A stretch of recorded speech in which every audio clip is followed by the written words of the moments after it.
Hello, I'm Darren again. Today's topic comes from a question that was raised during a live stream asking, is there a link between anhedonia and narcissistic neglect and abuse? So today I'm going to outline what anhedonia is, how it can be a symptom of having been narcissistically abused, and how it can affect people. So if you find this topic interesting, please consider subscribing.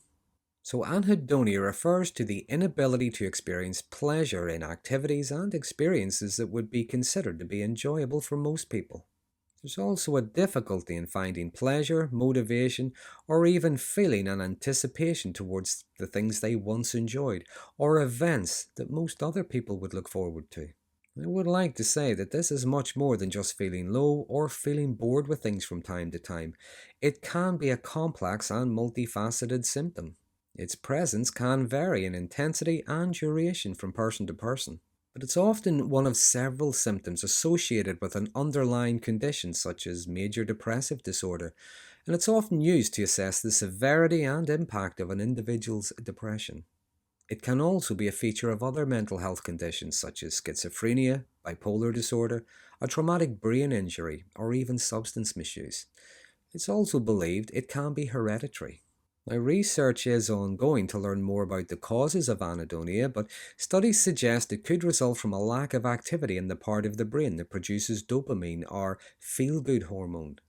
A change in the activity in that part of the brain can affect how we perceive rewards from the things we do, like taking part in hobbies, social activities, even just being around other people. But if you want to learn more, I will add the research I looked at in the description of this video. But the two different ways in which anhedonia can manifest would be first of all physical.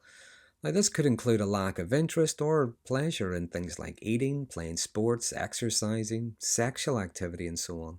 The second, social anhedonia, involves a lack of interest or enjoyment in social interactions and relationships. This can make it difficult to form or maintain connections with others. Now there can be many causes of anhedonia, but chronic stress and emotional trauma would be just two of them. And in the context of narcissistic abuse, well, this often involves emotional, psychological, and sometimes physical mistreatment by a parent or a partner who has deeply ingrained narcissistic traits or a narcissistic personality disorder.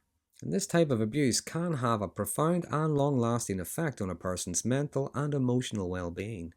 Narcissistic abuse is often associated with a higher risk of developing mental health conditions such as heightened anxiety, but it can also lead to depression and post-traumatic stress, which can include symptoms like anhedonia. Prolonged exposure to high levels of stress can also impact the brain's reward system, which, as I mentioned earlier, could lead to anhedonia. Also, ongoing emotional trauma can impact someone's self-esteem, confidence, and their ability to experience pleasure. In many cases, people who have experienced narcissistic abuse and neglect can't find all of their energy, all of their resources go into just managing day-to-day tasks. Now, some people who were raised by narcissistic parents may develop negative core beliefs about themselves, such as feeling unworthy, unlovable, or inadequate. They might feel as if they don't deserve happiness or success in life. Some might struggle to form healthy and secure attachments to others, so might find it difficult to experience any joy in social interactions. They may find it difficult or just have little to no interest in making friends. Some might believe they have little to offer anyone, now whether that's affection, appreciation, or even just company.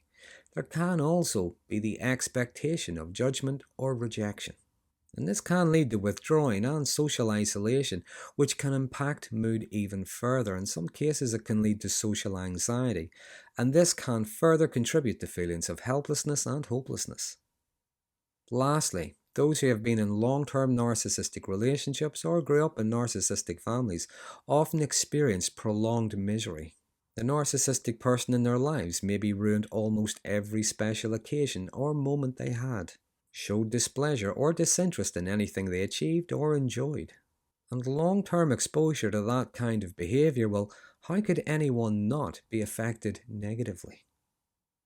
But people who experience anhedonia can feel like they have an emptiness inside them. They experience boredom, numbness, and negativity, and they might not understand why. It can also affect sleep patterns and diet, which again can in turn affect mood, energy levels, and stability. Now, I do think it's important to point out that anhedonia is not the same as apathy, although it is fair to say that both are often experienced at the same time. Anhedonia is a lack of enjoyment or pleasure, whereas apathy is a lack of energy or motivation. But nor is it the same as nihilism. While anhedonia may contribute to feelings of emptiness or a lack of purpose, it is a psychological state, whereas nihilism is a philosophical perspective that asserts meaningless or a lack of value in existence, or at least certain aspects of it. It can also be associated with a sense of despair. So I think it's important to note that people may experience anhedonia without adopting nihilistic beliefs, and vice versa. So, in conclusion, anhedonia is typically a symptom associated with other mental or physical health problems. It's an inability to experience pleasure from activities usually found enjoyable. There can be an inability to pursue or sustain a sense of pleasure, joy, or satisfaction over a sustained period of time. Among other things, it can be caused by chronic stress and emotional trauma, commonly experienced in long term narcissistic abuse. However, it is important to note that the effects of narcissistic abuse can vary from person to person, and not everyone who experiences such abuse will develop anhedonia or other mental health issues. There is no one treatment for it, however, symptoms can be alleviated by treating the cause or the underlying condition through psychotherapy or medication, sometimes a combination of both. And seeking therapy from a mental health professional can help people develop coping strategies, rebuild self esteem, and work through the impact of the abuse on their ability to experience pleasure and joy in life. So that's a brief outline of anhedonia in the context of narcissistic abuse.